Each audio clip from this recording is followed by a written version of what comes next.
Oke, alright, jumpa lagi sama gue Fadi Iskandar di channel gue. Dan mungkin kalian akan nanya-nanya kok kontennya agak beda ya, suasananya agak beda.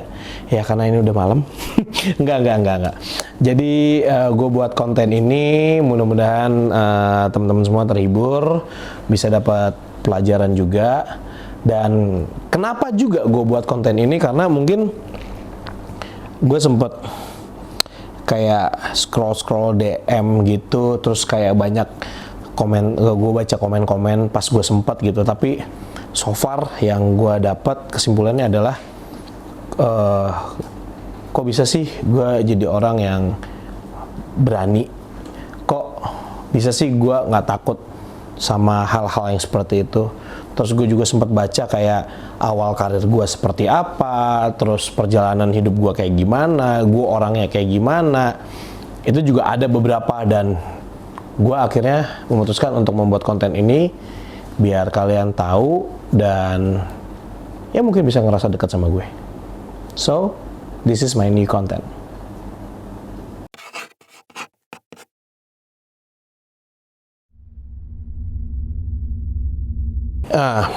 Jadi gini, agak lucu sih sebenarnya. Kalau ngomongin cita-cita, jadi waktu zaman gua kuliah, kan emang gua kuliah manajemen keuangan. Nah, terus otomatis mindset otak gua adalah bisnis sebenarnya. Terus kalau di lingkungan teman-teman gue yang lain, ada yang pengen kerja di bank, ada yang pengen kerja di perusahaan ini, perusahaan itu, perusahaan itu. Jujur, gua ngebayangin kerja kantoran itu gua nggak akan kuat. Kenapa gue nggak kuat? Gue nggak bisa duduk lama di depan komputer karena gue sakit pinggang. Itu satu alasan gue. Gitu. Itu yang pertama. Terus kalau ngomong cita-cita, gue dulu pernah bercita-cita. Ini percaya apa enggak ya? Gue pernah bercita-cita untuk jadi tukang tahu. Iya, tukang tahu. Pasti lu mau nanya kan, kenapa tukang tahu? Jadi gue punya sejarahnya. Jadi waktu dulu gua SMA dan sampai kuliah, badan gua kan gede banget. Lu nggak kecilan dikit. Lu berapa berat? 70. Coba kameranya ke situin please. 70 plus ya gitu ya. Tax and service gitu, total jadi 105 lah ya. Ya kan? Oke. Oke, jadi berat gue dulu pernah berat banget, terus gara-gara gue rajin basket, terus gue juga nge-gym, olahraga segala macem, akhirnya berat badan gue turun lumayan drastis. Waktu itu kalau nggak salah hampir 12 kilo dalam waktu 1 bulan 1 minggu. Metabolismenya masih bagus, secara masih umur segitu kan. Nah, salah satu yang ngebuat diet gue berhasil adalah gue selalu makan tahu, dan tahunya itu dikukus gitu. Jadi apapun gua mau makan lauk apapun, tahu kukus itu bakal gue bawa kemana-mana. Kayak gue pernah diajak sama temen-temen Jogja TV gue kayak, ayo kita ngumpul, kita nongkrong segala macam, terus kita nonton ke bioskop bareng, terus kayak mereka beli popcorn, terus beli sosis, kentang segala macam. Gue bawa Tupperware isinya tahu kukus. Jadi waktu pas gue buka, lu tau kan tahu dari panas, dari kukusan, gue masukin Tupperware, pas dibuka di bioskop, biar semerbak wanginya kan. Nah kayak gitu, sampai sebegitunya gue waktu itu. Nah akhirnya yang gue tahu dari yang diajarkan di kampus gue UGM, mindset kita adalah menjadi seorang businessman sebenarnya kan, bahwa kita harus bisa bikin bisnis segala macam. Dan yang gue tahu dari pelajaran yang gue dapat adalah kalau kita mau berbisnis itu dari hal yang kita suka. Nah, waktu itu gue suka banget makan tahu. Jadi gue kayak kebayang, oke, gue kayak mau jadi tukang tahu, pengusaha tukang tahu. Ditambah lagi, gue juga orang Sunda juga, gitu. Iya, orang Sunda juga. Jadi gue tahu banget tuh tahu Sumedang. Jadi gue udah punya bayangan bahwa gue mau bikin tahu pedes. Jadi luarnya tahu Sumedang, isinya tuh pedes. Terus gue pengen bikin tahu bentuknya nggak kotak. Tahun berapa tuh? 2010 gue udah mikirin itu. Dan alhamdulillah ternyata cita-cita gue tidak tercapai. Dan alhamdulillah juga walaupun tidak tercapai cita-cita gue, tapi sekarang gue bisa nikmatin tahu pedes. Kalau di Bandung nyebutnya gehu pedesnya.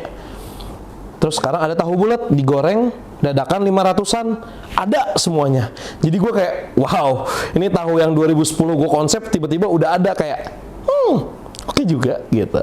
Jadi sebenarnya cita-cita gue dulu jadi tukang tahu gitu.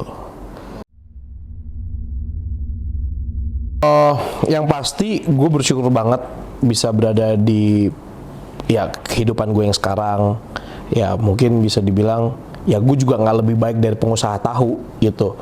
Cuman apapun yang sekarang gue jalanin, gue percaya itu emang udah garisnya dari Tuhan, dan Tuhan udah punya rencana yang terbaik lah untuk setiap insannya. Itu yang selalu gue percaya. Kalau sampai gue berada di titik ini, gue sebenarnya seneng banget. Oke, jadi gini, dulu salah satu mantan gue di Jogja pernah bilang dia suka banget nonton insert. Waktu itu zamannya Indra Herlambang sama Cut Tari, ya kan. Terus dia bilang pas lagi nonton itu ada gue di situ lagi makan. Dia bilang kayak kalau jadi host presenter itu yang keren, kayak Indra Herlambang, kece, keren, pinter gitu kan, di insert. Nah, gue ingat banget kata-kata itu yang akhirnya membuat gue kayak iya ya, keren juga ya gitu. Terus ya udah, mungkin nggak jodoh juga. Selang 5 tahun tiba-tiba ya itu yang gue ceritain tadi di awal, gue akhirnya masuk insert. Dan ya udah lucu aja sih buat gue, kayak oh ya udah, berarti memang udah garisnya Tuhan gitu. Maksudnya sebenarnya Tuhan udah ngasih clue bahwa lu nanti jalannya gini. Cuman kadang-kadang kitanya aja yang suka nggak sadar, kita yang nggak tahu, atau bahkan kadang-kadang ya. Tapi yang gue tahu penonton gue kayaknya termasuk orang-orang yang suka bersyukur gitu. Jadi jujur sampai saat ini gue bersyukur banget gue bisa di insert, dan udah hampir jalan 6 tahun gue di insert. Dan ketika gue masuk insert itu kayak ngebuka jendela gue banget di dunia entertain. Gue bisa bawain program beda-beda di Line TV. Gue sempet bawain bola di RCTI, di Global TV, di MNC TV. Gue pernah bawain salah satu program gedenya juga RCTI, yaitu Ninja Warrior. Gue pernah bawain program masih di Trans TV, reality show yang notabene menurut gue saat itu beneran nggak disetting. Mungkin kalau misalnya kalian pernah nonton program itu, adalah Berbagi Kebaikan. Gue lupa tahun berapa. Terus gue juga sempat main di sitkom Epen Cupen ya mas ya? Iya, Epen Cupen sitkom. Terus gue juga sempat main di beberapa film, Mars and Venus dan Skakmat. Jadi ya insert itu untuk gue adalah kayak ngebuka peluang gue untuk ngelihat dunia entertain ini ternyata luas gitu. Dan gue ngerasa di insert itu udah kayak keluarga gue sih gitu. Karena jujur gue kaget ketika gue masuk insert, kan gue cuma sendiri, junior. Jadi host insert pagi ada 4, ada Lena, A. Irfan, terus ada Nadia Mulya sama Omes. Insert siang Indra Herlambang, Adri Danu, Venita Aris sama Marissa Nasution. Nah gue masuk di insert update sendiri. Terus gue pikir kayak wah ini pasti bakal senioritas, wah ini pasti bakal kayak gitu. Ternyata wow gila, mereka tuh welcome banget sama gue, bener-bener hangat banget kekeluargaannya, dan support gua, ngasih masukan segala macem yang akhirnya bisa ngebuat gua sampai saat ini ada di insert ya karena mereka juga gitu. Dan perkembangan insert yang gua alamin sekarang ya supportnya juga dari produser gua, IP gua, kadep gua, jadi yang ngebuat gua jadi semakin lebih bagus lah ngebawainnya kayak gitu.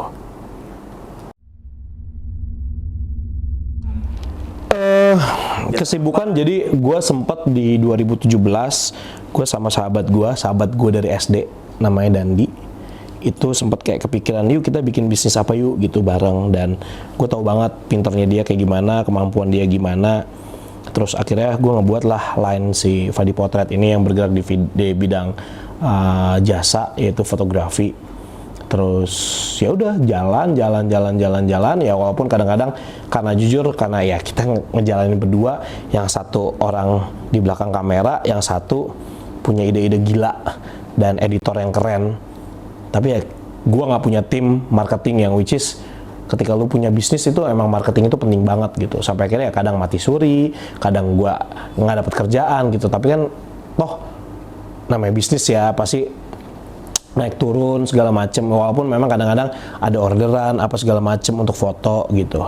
Sebenarnya gue juga kadang-kadang bingung gitu kalau misalnya gue fokus ini fotografi. Pengalaman gue nih sempet berapa kali kayak gue meeting, jadi ceritanya mau brainstorming dulu untuk masalah salah satu kejadian ya gue ceritain. Jadi ada salah satu owner punya produk, terus dia direferensiin coba pakai Fadi Potret. Terus ya udah, karena gue nggak punya marketing, akhirnya gue yang harus turun tangan untuk datang ke klien. Gue pengen tahu dia maunya gimana, outputnya seperti apa, kebutuhannya seperti apa. Karena kan gue nggak bisa ngasih harga segini gitu kan, gue harus tahu dulu nih, karena nggak mungkin gue pukul rata gitu aja kan gitu. Akhirnya gue datang, pas gue datang asistennya dan yang lain kayak bilang, sorry ini bukannya Fadi Iskandar ya? Iya. Loh, Fadi Potret tuh Fadi Iskandar yang punya? Iya, saya ngotain juga gitu. Nah, belum ngobrol nih, langsung ngomong gini, aduh mas, sebenarnya kita tuh startup, kita tuh baru, kita tuh nggak punya budget. Itu drop sih, gue kayak, ya udah ngobrol aja dulu gitu kan. Jadi di mindset mereka adalah kalau gue yang foto pasti mahal. Emang sih hasilnya mahal, cuman kan bisa diomongin gitu loh masalah budget. Gitu sih, jadi akhirnya kayak, aduh kayak makan apa? Buah si malakama gitu. Itu sih gitu. Sampai akhirnya bergeser ke sini karena kita juga tahu kan digital ini lagi gila banget, dan akhirnya gue sempat kepikiran kayak yaudah deh bikin YouTube. Gue pertama kali posting YouTube itu di 2017. Ya, 2017 kalau nggak salah. Bener nggak sih? Coba dicek lagi deh. Iya betul. Videonya ada ya, sedap. 2017 ya udah gue cuman posting ceritanya gue pengen bikin konten sesuai apa yang ada di otak gue dan kemauan gue waktu itu. Ya udah gue bikin konten teaser, tayang. Setelah tayang itu udah lupa lagi bikin kontennya. kayak gue sibuk banget gitu sama kerjaan gue di TV gitu kan. Terus gue juga kayak ya udah, karena kan nggak bisa ngerjain sendiri juga gitu loh. Kadang-kadang gue pengen begini, gue ngerjainnya one man show tuh agak-agak PR gitu kan. Sedangkan kalau nge-YouTube itu kan enaknya punya tim kayak gitu. Karena jujur gue bukan vlogger, karena gue nggak bisa ngomong hai guys kayak gue. Jadi gue kadang-kadang suka bingung kayak gue ngomong apa ya. Padahal jadi gini, beda kalau syuting di TV gue one take oke. Tapi kalau misalnya gue pegang kamera sendiri, gue pernah waktu itu gue jalan-jalan ke Dubai. Ceritanya oke, gue ke Dubai nih, gue ngomong sama Dandi dan gue ke Dubai. Oke, lu bikin vlog ya? Oke, gue bikin vlog. Oke, gue bilang gitu. Udah tuh, gue bikin vlog, gue bikin stock shot bagus, gue bikin pokoknya gue bikin sinematik gitu. Alhamdulillah dari 495 stock shot, ya mungkin kalau yang dipakai nanti bagus-bagusnya paling sekitar setengahnya lah. Cuman ada 3 kali gue ngomong dari 400 sekian itu. Jadi gue cuma 3 kali ngomong ke kamera. Bingung gak lu mau ceritain apa? Jadi gue kayak udah terlalu sibuk untuk ngambil gambar-gambar bagus, pemandangan, terus apalah pokoknya gambar-gambar yang pengen gue taruh di YouTube gue, sampai akhirnya gue lupa untuk ngomong ke kamera. Dari 3 itu, yang 2 gue ngomong ketika gue mau berangkat, gue lagi di pesawat. Yang 1 lagi gue ngomong lagi, gue lupa lagi di mana karena nyampe detik ini belum diedit sama sekali episode Dubai gue. Yang 1 lagi gue mau naik ke Burj Khalifa ya. Burj Khalifa ya? Bener ya, Burj Khalifa ya. Jadi ketika gue mau naik ternyata nggak boleh bawa kamera profesional. Gue bilang ya udah, terus gimana? Oh ternyata cuman boomnya aja nih, boomnya doang yang boleh dibawa. Oh oke, berarti boomnya dititipin, kameranya boleh kan untuk foto-foto? Oh ya kamera boleh. Ya udah gue tetap ya secara ada internal mic kan. Ya udah gue datang. Maksudnya gue akhirnya masuk kan. Nah karena gue lupa, karena udah in rush banget waktu itu kan. Akhirnya gue udah ngomong oh ya gitu kan. Gue lupa rubah settingannya, yang tadi yang mic-nya eksternal, internalnya belum di-on-in. Alhamdulillah tuh audio lip sync kayaknya tuh. Nggak ada suara. Jadi cuman 2 saya ngomong. Bingung nggak lo ngeditnya gimana? Sampai detik ini nggak gue tayangin. Gue bingung. Editor gue aja pengen nangis. ngomong apa aja di sana, gue juga lupa ngomong apa itu karena gue bingung pengen menceritakan apa. Akhirnya gue sibuk sama bikin shot-shot bagus aja gitu. Nah akhirnya sekarang kayak oke, gue mau kembali ke track gue lagi. Terus gue juga seneng karena diajak gabung sama tim DMS. Coba Saradik mana suaranya ya. Nama fans gue apa ya, belum ada. Coba tolong dong tulis di komen kira-kira untuk fans gue nama fans clubnya apa, kasih ide boleh. Thank you banget kalau yang ngasih idenya bagus. Yang nggak bagus nggak apa-apa, tetap gue baca. Itu aja sih. Jadi kayak boleh juga ya, kayak punya fans club gitu, boleh nggak sih? Boleh. Gila. Dapat giveaway nggak? Giveaway? Boleh. Nanti gue siapin giveaway-nya. Tapi jangan berharap gue ngasih handphone ya. Gue kasih doa biar kalian tetap sukses semuanya. Boleh kan? Oke. Boleh. Oke, jadi gue gabung di YouTube-nya Sarah itu pertama kali ketika gue punya program sama Sarah di salah satu TV, sampai program itu bungkus. Dan Sarah waktu itu ngontek gue kayak kangen ya Fat gitu, penelusuran yuk gitu. Udah oke, main-main aja gitu. Ya kita main kemana, ke Kota Tua, bikin konten. Waktu itu Demian juga yang masih megang kamera, ngedit segala macem. Terus kita penelusuran, terus ditayangin di YouTube. Terus ternyata alhamdulillah banyak penonton yang suka. Karena gue senengnya sampai detik ini kenapa gue masih ada di DMS ya karena apa yang Sarah kasih itu konten-konten jujur yang apa adanya gitu, dan nggak ada skrip sama sekali. Itu sih yang sampai detik ini gue kayak ternyata gue sama Sarah masih satu visi dan misi gitu, dan idealismenya Sarah sama banget sama idealisme gue gitu. Nah karena Sarah sekarang keren kan, udah 7 juta subscriber dalam waktu 2018, 2019, 2020, 2018 Oktober. Berarti sekarang udah mau jalan tahun yang ke-3 ya. Tahun yang mudah mau jalan Oktober, nanti tahun yang ke-4 apa 3? 2018 Oktober, 2019, 2020. 3. Oh, berarti mau ke-4. Gimana sih matematikanya? 3 dong. Ini bisa ngitung gak sih Heather? Gue udah bener, lu bikin gue salah. Kesannya kayak gue anak UGM gak bisa ngitung gitu. Lanjut. Aduh, gitu. Dan ya tim DMS juga support banget, bikin dong, ayo dong YouTube. Demian, Sarah gitu, ayo dong bikin YouTube gitu. Sampai akhirnya ya udah deh, ayo gue juga bikin YouTube lagi gitu. Walaupun akhirnya mati suri lagi. Sampai akhirnya nih anak-anak ini nih yang di belakang kamera ini yang ngasih gue semangat, kayak ayo bikin YouTube lagi gitu. Ya udah, kalau mau bantuin nggak? Siap. Oke, ya udah kita buat akhirnya gitu. Jadi sekarang kalau misalnya yang nontonnya rame, ya gue buat. Kalau nggak rame, ya gue tidur. Nggak ribet gue mah, ya nggak? Ya, kalau nggak main PS ya kan? Ya kan, yang ya udah gitu aja sih paling ya. Sekarang gue lagi coba untuk bikin konten-konten apa yang ada di otak gue sih, yang ya mudah-mudahan kalian suka sih. Oh mungkin ini konten yang pertama ya.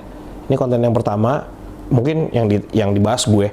Dan untuk nextnya mungkin akan ada bintang tamu. Gue juga nggak tahu siapa, mungkin teman-teman gue. Dan mudah-mudahan kalian suka. Ya itu aja sih paling yang pengen gue sampaikan ke apa sih ini sebutan untuk fans gue nggak ada. Ya, tolong deh komen lagi, jangan lupa coba komen lagi. Udah, apalagi next. Oke, bisa gue jawab. Jadi gini, gue 2017 coba main YouTube, tapi kan lagi-lagi gue suka lupa ya bikin konten. Karena bikin konten ternyata nggak semudah itu gitu. Mungkin kalau misalnya ngelihat sekarang YouTuber atau konten kreator yang udah gila banget, dan gue kayak udah wow, untuk mereka tuh best banget gitu. Karena bisa mereka itu bisa memberikan konten yang bagus, edukatif, seru, yang viral juga, ya apapun itu banyak banget sih beberapa konten yang gue lihat gitu. Nah kenapa sekarang gue mau seriusin di YouTube? Oke, kalau ngomongin bisnis di YouTube, ya gue juga ya kalau misalnya memang penonton suka apa segala macem, ya benar-benar ada rezeki gue juga di sini gitu kan. Tapi yang bikin gue sekarang akhirnya oke, yuk, karena semangat dari teman-teman juga, dari kalian, dari tim DMS untuk gue bikin konten YouTube sendiri. Terus fans-fans gue, terus yang kedua mungkin passion gue kali ya. gue seneng banget keribetan persiapan kalau mau syuting tuh gue suka sebenarnya. Sebentar ketika gue ngomong gue suka, kenapa muka dia nggak enak ya si Hedar ya? Karena suka nyusahin. Kenapa? Karena suka nyusahin. Lampu ganti, nggak kayak gini setupnya, maaf ya, ampun Bang Jago. Nanti pijit, gue yang traktir, oke? Udah kayak di gunung dia, coba kasih lihat kameranya lah tuh. Dua orang kayak di gunung. Bentar, pijit apa ini? Hah? Pijit apa ini? Pijit pegel, Oh, pijit pegel gitu, tergantung bagian mana yang pegel. Gitu, jadi sekarang tuh ya gue mudah-mudahan YouTube gue jalan, penontonnya banyak, yang subscribe juga setelah konten video ini tayang juga banyak gitu kan. Jadi gue bisa ngasih duit buat editor-editor gue ya. Amin. Soalnya dia keperluannya banyak karena pacarannya udah lama, udah mau nikah juga ya kan. Amin. Jadi butuh uang untuk nikah gitu. Ini yang megang lampu juga kan. Ya, iya. Maksudnya mudah-mudahan bisa jadi berkah untuk banyak orang di belakang gue yang selalu support gue gitu. Woi, gue lagi ngomong amin nanti selesai baru amin gitu. Masuk nih audionya. Nggak apa-apa bercanda. Oke, next. Tidur. Loh iya dong. Sekarang kan kita kondisi lagi pandemik kayak gini kan. Imun itu harus dijaga. Jadi satu-satunya yang ngebuat imun gue jelek adalah penyakit gue, insom. Karena gue susah tidur dan kalau misalnya gue kurang istirahat, gue takut gue gampang terkena virus gitu. Jadi tidur buat gue penting gitu. Jadi kenapa penting? Karena ketika gue tidur, gue bangun, editannya udah kelar semua. Sama-sama. Gitu. Jadi cepet, karena gini, coba lu bayangin kalau misalnya gue bangun nemenin lu ngedit, ini nggak bisa gini, gue pengennya begini-gini, ribet kan, jadi kan lama kerjanya gitu. Jadi sebenarnya serius, dua-duanya gue senang gue jalanin karena dua-duanya tidak saling bertabrakan kerjanya, terus dua-duanya juga punya karakter kerjaan yang berbeda. Ketika gue nge-host beda, ketika gue nge-YouTube beda. Yang lagi-lagi gue ceritain bahwa ketika nge-YouTube gue kadang-kadang juga bingung mau ngomong apa gitu. Jadi sebenarnya bagi waktunya gampang karena kan gue siaran sebulan ada 10, 11 sampai 13 atau 17 kali tergantung sih jatah siaran dalam sebulan. Jadi kan gue masih ada waktu kosong sekitar 10 sampai 14 hari. Nah, waktu-waktu itu yang gue usahakan kalau bisa gue bisa bikin konten gitu.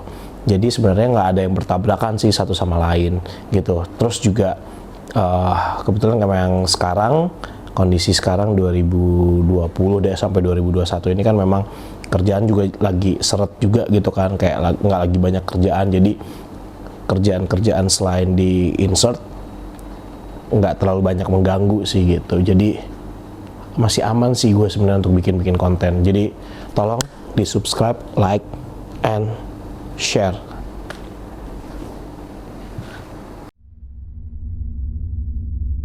Oke, kenapa gue sampai sekarang nih, alhamdulillah gue masih dipercaya untuk masih jadi keluarga bagian dari DMS. Yang tadi gue pernah sempat gue ceritain bahwa gue sama Sarah punya idealisme dan juga visi dan misi yang sama gitu. Karena yang paling simpel adalah jujur. Itu sih yang paling gue suka gitu. Jadi Sarah itu membuat konten apa adanya, bukan ada apanya ya, apa adanya, beda. Jadi sampai sekarang gue masih ada di sana ya karena gue tahu niat Sarah itu baik sebenarnya gitu. Jadi ya udah, akhirnya gue tetap jalan gitu. Tapi kalau misalnya lu mau ngomongin apakah itu passion gue, jujur perjalanan waktu yang akhirnya membuat gue bisa ada di titik sekarang bareng sama DMS. Karena 2015 gue pernah bawain program horor, judulnya Ghost Hunter di Trans 7. Terus setelah selesai itu gue sempat vakum, nggak bawain acara horor lagi. Terus gue akhirnya ketemu lagi sama, gue inget, jadi di Ghost Hunter, di episode terakhir Ghost Hunter itu Sarah itu jadi bintang tamu di episode terakhir gue sebelum bungkus.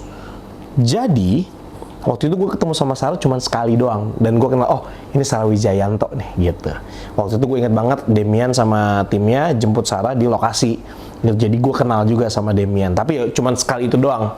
Nah usut punya usut, ketika 2018 gue dipanggil sama Antv untuk bawain program acara baru, itu Memburu Misteri. Nah gue sempat ditanya sama casternya bahwa Fat, siapa sih partner lu kalau nge-host acara kayak gini yang paling cocok? Jujur, waktu itu yang terlintas di otak gua cuma ada satu nama, yaitu Sarah Wijayanto. Nggak tahu kenapa. Padahal waktu di Ghost Hunter, gua cuma sekali ketemu sama Sarah, gitu. Gue cuma sekali ketemu sama Sarah, terus ya udah gue cuma ngebayangin ketika ditanya itu, cuma ada nama dia sama muka dia yang gue ingat. Sarah Wijayanto, gue sebut Sarah Wijayanto. Dan ternyata waktu pas kita ketemu, kita ngobrol-ngobrol, terus kita ceritalah tentang ini. Ternyata dari Sarah pun dia langsung kepikiran nama gue, Fadi Iskandar sama Nico Oliver gitu. Karena Nico Oliver kan termasuk partner Sarah yang cukup lama juga gitu. Cuman kenapa akhirnya gue yang sering sama DMS, karena mungkin Nico nggak punya rambut kayak gue. Apa Nico, bercanda gue. Ya udah itu aja sih, paling kayak proses sih sebenarnya, kayak akhirnya gue ada di genre horor kayak gini. Karena jujur kalau ngomongin masalah horor dari SD sampai SMP, gue termasuk orang yang penakut. Nah kalau lu lihat karakter gue, kalau di DMS gue hanya menyampaikan apa yang gue rasain. Jadi gue apa adanya gitu. Ya kalau misalnya gue takut, ya gue bilang takut, karena mungkin udah nambah umur juga kali ya. Nggak mungkin gue yang sok pemberani terus gitu. Mungkin dulu iya gitu, apapun gue terabas, gue berani gitu. Apalagi waktu pas yang di Memburu Misteri kan, emang di situ gue ngeluarin karakter gue yang ya apa aja gue maju aja gitu. Toh kita beda dunia ya kan, nggak akan ada yang mau ganggu gue bilang gitu. Dan gue juga niatnya nggak ganggu, walaupun akhirnya banyak gangguan sama tim, akhirnya gue nyolot gitu. Dan emang karakter gue di situ kan emang ngehe ya, kayak apa aja gue tantangin, ayo gitu. Nah yang Ghost Hunter juga, gue juga ya karena gue host utama, ya gue thanksin aja gitu kalau gue takut gitu kan. Nggak mungkin, karena kan gue harus ngelit tim gue yang notabene cewek-cewek dua yang penakut gitu loh. Kalau misalnya hostnya juga yang cowok penakut, berantakan dong acara gue gitu. Nggak ada yang ngelit gitu. Kalau cewek penakut ya udahlah gitu. Jadi sebenarnya proses sih.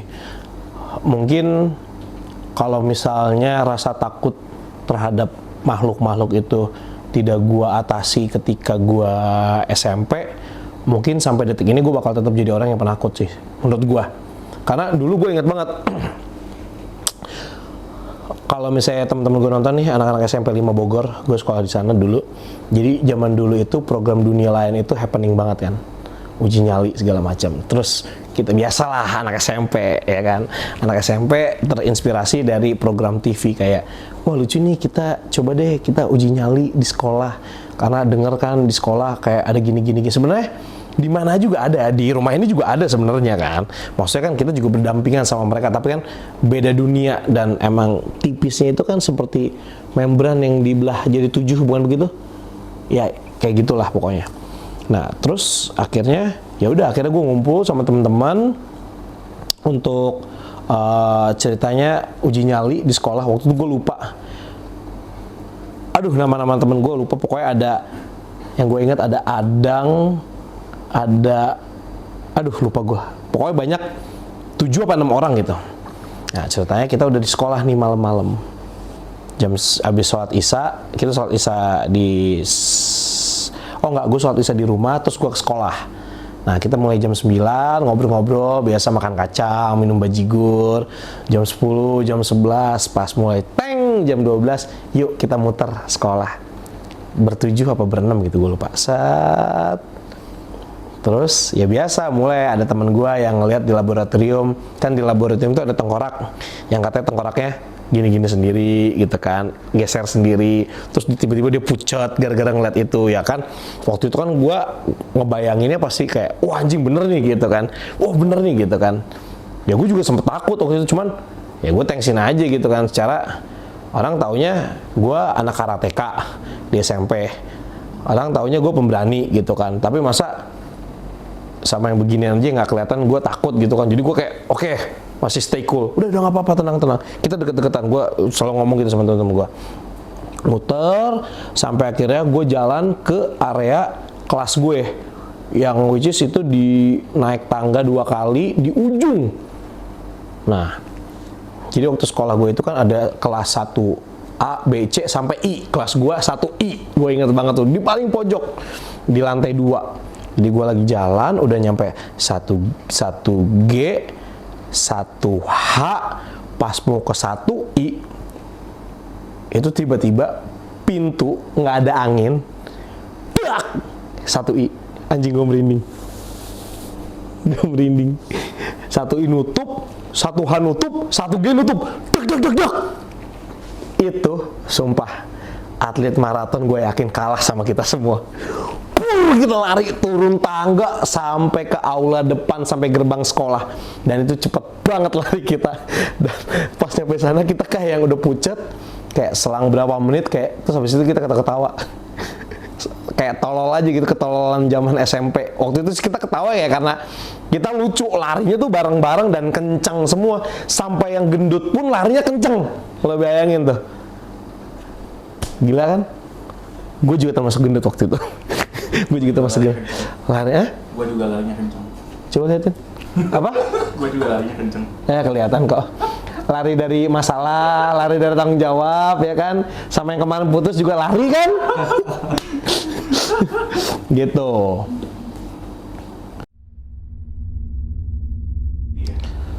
Jadi gini. Jadi ketika gue membawa program-program itu, gue belajar bahwa rasa takut kan cuma ada di sini, ya kan? Cuma ada di pikiran kita. Oke, kalau lu mau ngomong lebih spesifik masalah genre horor,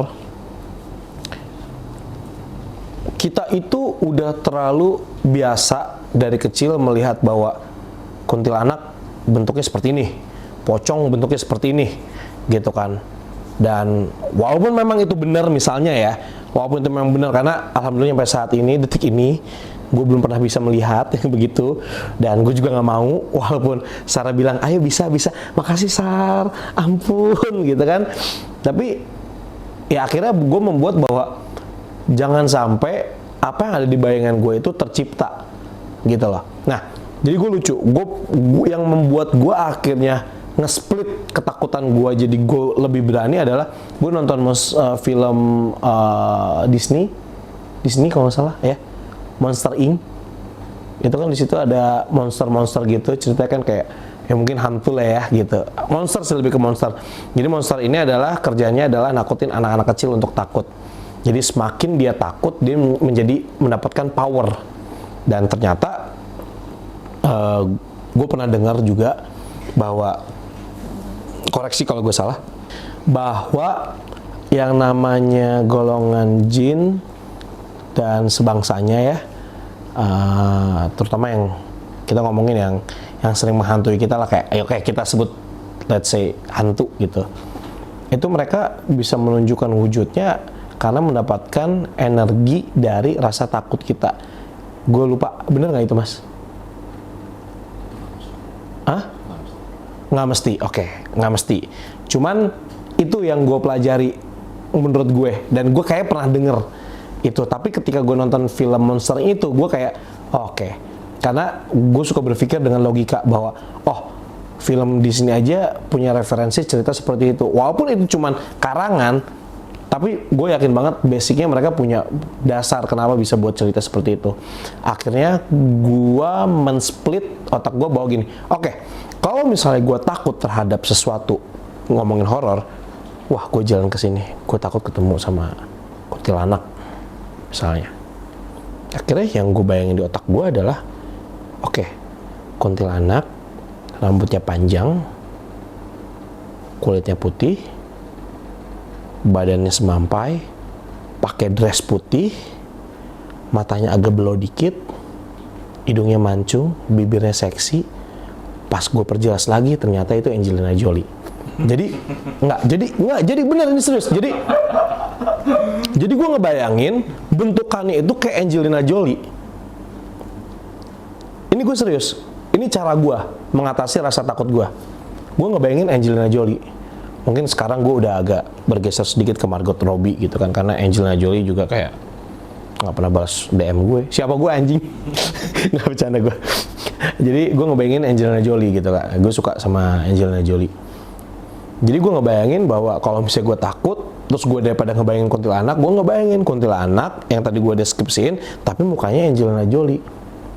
Yang dressnya longgar, gue bikin lebih ketat. Jadi kan, nah, jadi kalau misalnya tiba-tiba dia munculin diri, das! Kan karena dia ngerasa kita takut apa yang ada di otak kita. Misalnya kita takut kuntilanak bentuknya yang kayak mainstream gitu kan. Ya bisa aja bentuknya kayak gitu.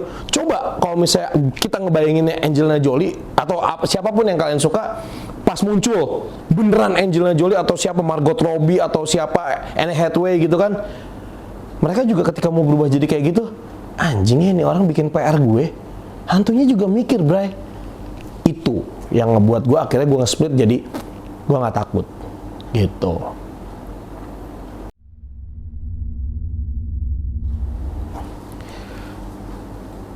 Oke, kalau misalnya lu tanya apa sih ketakutan terbesar dalam diri lu? Satu sih ketakutan terbesar adalah ketika Tuhan nggak sayang lagi sama gue. Itu satu. Oke, kalau misalnya kalian ngomong itu klise, tapi itu serius, itu benar. Karena yang namanya manusia itu tidak pernah lepas dari dosa. Dan gue juga nggak tahu ketika gue nanti harus pulang, apakah gue ada di surga atau di neraka, gue juga nggak tahu. Tapi ketakutan gue selama gue masih hidup, yaitu cuma satu, ketika gue takut Tuhan udah nggak sayang lagi sama gue. Oke, kalau ngomongin ketakutan yang pernah gue alami dari dulu sampai sekarang, oke, gue pernah punya, sebenarnya yang ngingetin ini tuh sahabat gue, si Dandi. Jadi dulu gue inget banget pulang sekolah, SMP, gue waktu itu ikut ekstrakurikuler 2, karate sama paskibra. Jadi ketika gue ikut ekstrakurikuler itu sebenarnya nyokap gue nggak ngizinin kalau gue ikut karate. Dia nggak mau gue, karena emang udah kelihatan gue suka berantem, jadi nyokap gue nggak mau gue ikut karate, jadi gue harus ngambil ekstrakurikuler paskibra biar gue punya rasa disiplin dan tanggung jawab. Akhirnya karena demi gue bisa ikut karate, akhirnya gue ikut paskibra. Nah, ketika waktu itu kelas 2, gue akhirnya bisa masuk pasukan paskibra karena waktu kelas 1 tinggi badan gue nggak memenuhi syarat untuk masuk pasukan paling belakang pun kayaknya jelek gitu ya. Akhirnya pas kelas 2 badan gue udah agak tinggian, akhirnya gue bisa masuk barisan barisan ketiga. Lumayan lah ya gitu. Gue pulang latihan paskibra karena waktu itu ada mau lomba.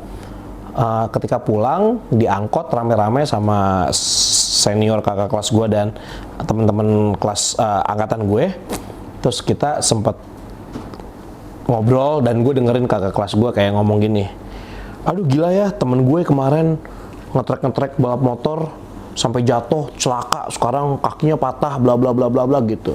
Terus gue kayak nyeletuk gitu, bego kali bawa motornya gitu. Ya biasa nyeletuk anak SMP yang nggak pernah takut gitu kan, kayak ya gue ngerasa zaman SMP gue udah jago bawa motornya, walaupun sebenarnya gue belum punya SIM sih, jadi jangan dicontoh ya. Oke. Pulang ke rumah, waktu itu udah kondisinya asar, gue sholat asar, tapi gue masih pakai seragam gitu. Terus nyokap gue bilang, tuh ada makanan, ada kangkung, gue suka kangkung sama ayam goreng. Terus nyokap gue lagi sholat asar, abis nyokap gue ngomong ada makanan, kan dia abis bikin kue, terus nyokap gue sholat asar, lagi ngambil makanan, tiba-tiba tin tukang roti datang. Udah makin gak nyambung nih cerita nggak, temen gue si Dandi sama si Dani bawa 2 motor. Lu pasti tahu ceritanya kan. Nah ini campers dan editor gue ini adiknya sahabat gue nih. Dari kecil, lu masih kecil banget ya Dit ya? Masih. Gue sahabatan sama Dandi itu dari kelas 1 SD. Lu umur berapa berarti? 3 tahun? Iya, di bawah 25 lah. Wah gila, lu jauh banget sih. Lu jauh banget. Oke. Disamper. Aduh bahasanya samper ya zaman lu. Dipanggil, Sohid gitu kan. Hoi. Gue keluar. Wih, motor siapa nih Dan? motor tante gue lagi di rumah nyokap, terus gue ngeliat motornya, gue pinjem aja, terus dikasih gitu. Kalau nggak salah waktu itu F1 ya, ada kan? Force One, motor tantenya Dandi Force One, motornya si Dani kita ganti namanya Tile karena dipanggil Pak Tile. Gue juga nggak tahu, gue lupa kenapa dipanggilnya Pak Tile. Terus akhirnya Dani si Tile ini pakai Shogun gitu kan.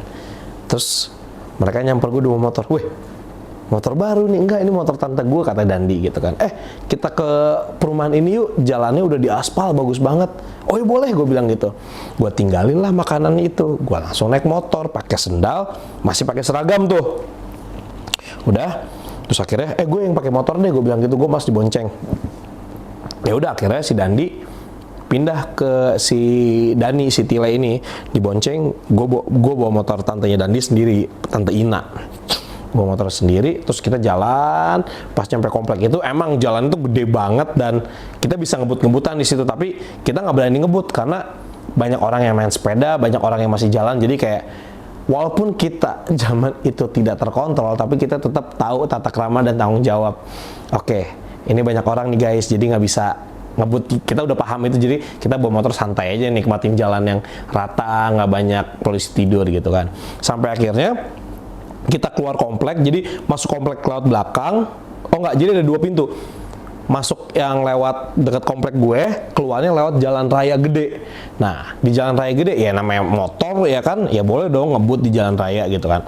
Nah, di situ si Dani ngegeber gitu kan. Terus gue juga nggak mau kalah. Gue geber lagi kan. Waktu itu Force One tuh 2 tak apa 4 tak, gue lupa 2 tak ya. 2 tak ya? 2 tak. Terus gue geber kan. Jadi kayak balapan berdua gitu kan, wah lagi kenceng-kenceng gitu. Jujur memang saat itu ya otaknya mungkin belum sempurna kali ya, belum sempurna, jadi nggak mikir kalau misalnya lu jatuh, lu kecelakaan, lu mati, itu nggak kepikiran. Jadi emang zaman-zaman goblok itu tuh nggak pernah takut yang namanya lu mati gimana, nggak pernah kepikiran gitu. Jadi kalau misalnya dibilang ada rasa takut, lu takut mati nggak? Ya semua makhluk pada akhirnya juga akan mati gitu. Tapi pada saat itu emang lu goblok, emang gue goblok aja gitu. Gue nggak mikirin ke depannya bakal gimana. Ya gue ngebut-ngebutan aja. 120 lebih, 130, 140, gue sampai kok 140. Gue inget banget 140. Terus gue inget waktu pas lagi belokan ada satu mobil, gue inget sedan warna hitam. Nggak tahu kenapa dia itu kayak sengaja, kayak gue mau nyusul ke kanan, dia ke kanan. Padahal jalan tuh kosong. Itu kan 2 arah kosong. Gue mau ke kiri, dia ke kiri. Ya udah, oh ini ngerjain gue nih dalam keadaan ngebut tuh. Akhirnya gue coba salip ke kanan, langsung gue banting kiri kan. Gue salip ke kanan, gue banting kiri, terus dia ke kanan, pas ke kiri dia nggak ngeh gitu, dia mau belokin kiri. Pas gue masuk kiri, ternyata bener dia masukin kiri dong. Jadi bannya udah belok. Gue inget banget ngelihat bannya tuh tek gitu, kayak mau ngejegal gue gitu. Akhirnya gue ngerem mendadak, dan di situ kebetulan gue nggak lihat aspalnya itu ada pasir. Jadi pinggiran aspal itu kan langsung kayak tanah pasir gitu. Nah, tanah pasirnya itu tuh nyerempet ke si aspal itu. Jadi pas ketika gue ngerem di aspal itu, bannya itu licin. Sret, gue jatuh, motor hancur, dan mobil itu langsung ngebut. Dan untungnya si Dani dan si Tile ngelihat gue jatuh. Dandi sih yang ngelihat, le, si saya jatuh gitu kan. Terus akhirnya si Tile berhenti, terus dia ngeliat gue udah berantakan, kayak darah udah kemana-mana, sendal kemana segala macem. Terus motor hancur. Akhirnya balik nyamperin gue. Terus si Dandi bilang, le anterin si Said, ini udah parah banget gitu kan. Gue waktu itu jujur gue kayak masih bengong gitu di pinggir jalan. Bersyukur banget waktu itu. Ini gue bilang, ketika Allah udah gak sayang lagi, gue takut banget. Allah sayang banget waktu itu sama gue, karena gue gak jadi mati. Karena jujur, kecelakaan motor dalam kecepatan 100, waktu itu udah turun 120, itu tuh potensial untuk matinya tuh tinggi banget, dan gue gak mikir itu sama sekali. Dan gue bilang, Allah sayang banget sama gue. Akhirnya gue ditolongin, gue naik motor ke motornya si Tile, dan dia ngurusin motor tantenya yang rusak gara-gara gue, Tante Ina, maaf. Terus udah gitu, gue dianterin sama Tile jalan. Gue inget banget waktu itu Tile emang pucet banget ngelihat darah gue, dan Ya waktu itu keadaannya ketika darah gue ngocor, gue nggak ngerasain apa-apa. Emang nggak sakit sama sekali. Nggak sakit sama sekali. Gue ngeliat sih. Nah ini sih ada bekasnya kalau kelihatan deh. Bisa kelihatan nggak sih? Ini bekasnya nih. Bekas kecelakaan motor. Satu, ini hancur. Ini hancur. Ini hancur. Ini luka banyak. Terus mata kaki gue bolong sampai kelihatan tulang. Ini kalau kelihatan. Ini lukanya. Ini kelihatan tulang di dalam. Terus ya gue ngerasa kayak gue belum ngerasain sakitnya karena mungkin masih baal kali ya. Cuman yang gue inget yang pertama kali Dani nolong gue adalah sendal gue mana. Karena waktu itu gue nggak pakai sepatu, gue pakai sendal, dan gue inget banget itu kayak pakai sendal hotel gitu deh. Kayak zaman dulu tuh kalau misalnya lu pergi kemana-mana pakai sendal hotel tuh kayak keren gitu loh. Berak banget ya sebenarnya. Cuman ya waktu itu pakai itu gitu. Sendal hotelnya copot satu, tapi gue pakai. Yang satu lagi gue pakai gitu kan. Pas di jalan gue ngeliat memang waktu dibonceng, wah darahnya banyak ya, gue bilang gitu. Gue nggak nangis sama sekali, gue nggak ngerasain sakit, dan ya gue juga nggak takut apa-apa, kayak ya udah gue masih hidup, gue masih selamat. Cuman pas jadi kan naik motor gini kan, terus gue pegangan ke belakang, ini si Dani depan, boncengan gini kan, terus gue ngeliat kaki, oh udah nggak apa-apa. Terus si Tile ngomong gini, nyokap lu bakal marah nggak? Wah nggak akan, gue bilang gitu, ya namanya juga kecelakaan, gue masih bisa jawab gitu. Cuman pas gue nengok gini, lo tahu kan ada saku kantong di kemeja OSIS kan, itu kotor, baju gue kotor banget, sakunya robek. Nggak tahu kenapa di situ gue nangis, tiba-tiba gue nangis ngeliat saku gue robek. Satu hal yang kepikiran sama gue adalah gue takut nyokap gue marahin gue karena baju gue kotor dan robek, karena nyokap gue sama bokap gue ngedidik gue dari kecil, gue bisa ngelakuin pekerjaan rumah apapun itu, walaupun akhirnya gue nyerah sama urusan nyetrika.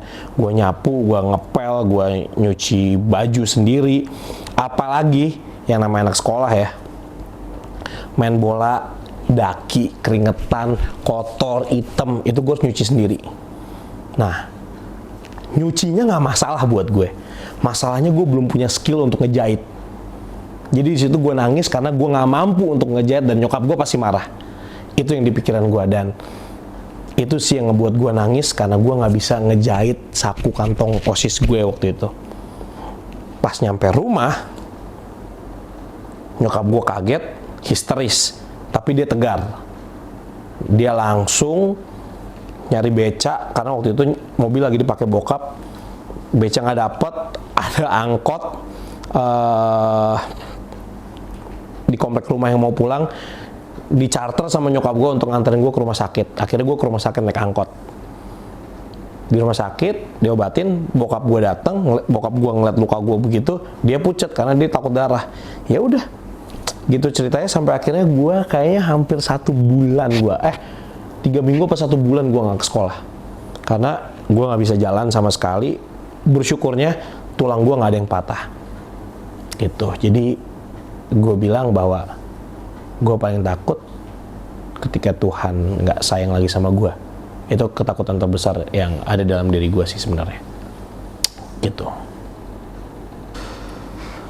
Oke, mungkin itu pengalaman rasa takut gue yang bisa gue sampaikan ke penonton gue.